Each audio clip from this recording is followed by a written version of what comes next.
Di tengah tekanan yang makin kuat dari para pelaku industri otomotif, dalam beberapa pekan terakhir, Presiden Amerika Serikat Donald Trump bersiap memberikan kelonggaran tarif terhadap sektor otomotif, khususnya untuk suku cadang mobil.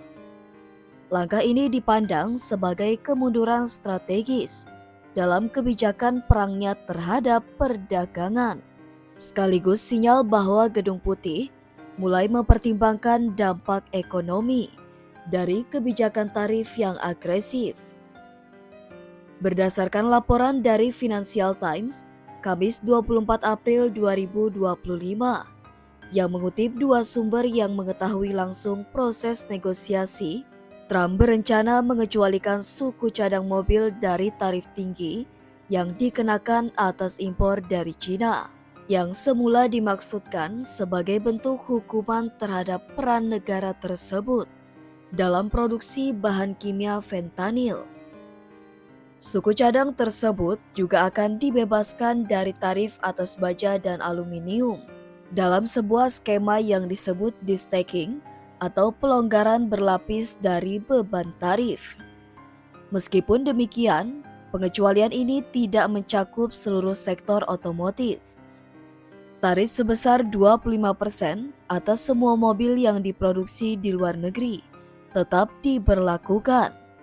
Selain itu, bea serupa sebesar 25% atas suku cadang mobil juga masih akan diterapkan mulai 3 Mei mendatang. Keputusan ini muncul setelah para eksekutif otomotif AS meningkatkan tekanan kepada pemerintahan Trump untuk tidak membebani industri secara berlebihan. Beberapa waktu terakhir, sektor otomotif memang telah dikecualikan dari tarif resiprokal yang diumumkan terhadap mitra dagang besar AS. Namun pelaku industri menilai perlindungan tersebut belum cukup.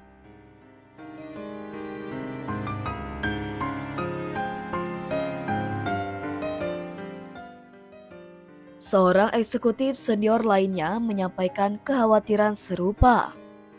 Kami sudah meminta kepada pemerintah, jangan terus-menerus menghantam kami dengan tarif ini, karena itu benar-benar membahayakan kesehatan sektor kami, katanya kepada Financial Times.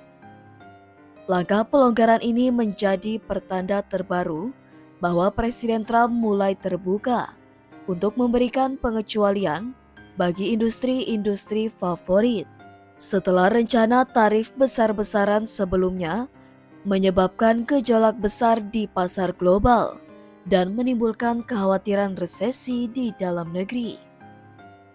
Pada 2 April lalu, yang disebut Trump sebagai hari pembalasan, ia mengumumkan tarif resiprokal hingga 50% terhadap hampir seluruh mitra dagang AS. Namun, bea itu kemudian diturunkan menjadi tarif dasar 10% selama 90 hari. Pemerintah AS juga telah menyatakan bahwa barang-barang elektronik konsumen seperti laptop dan ponsel pintar akan dibebaskan dari tarif resiprokal tersebut, walaupun kemungkinan masih akan dikenai jenis tarif lain pada akhir tahun ini. Pekan lalu, Trump juga sempat memberi isyarat akan ada bantuan khusus untuk sektor otomotif. Ia sebelumnya telah menawarkan ketentuan yang lebih ringan untuk impor mobil dari Meksiko dan Kanada selama perusahaan memenuhi aturan yang ditetapkan dalam Perjanjian Dagang USMCA tahun 2020. Kendaraan dan suku cadang yang sesuai dengan ketentuan USMCA hanya akan dikenai tarif 25% untuk konten non-AS mereka. Negosiasi yang sedang berlangsung, menurut sumber yang mengetahui isi pembahasan, kini difokuskan pada upaya penyederhanaan aturan asal-usul komponen kendaraan agar lebih mudah diterapkan. Sebagai bagian dari respon terhadap dugaan keterlibatan Cina dalam produksi fentanyl, Trump sempat memberlakukan tarif sebesar 20% atas seluruh impor dari negara tersebut. Ia kemudian menambahkan tarif resiprokal tersendiri untuk produk Cina yang naik hingga 125%.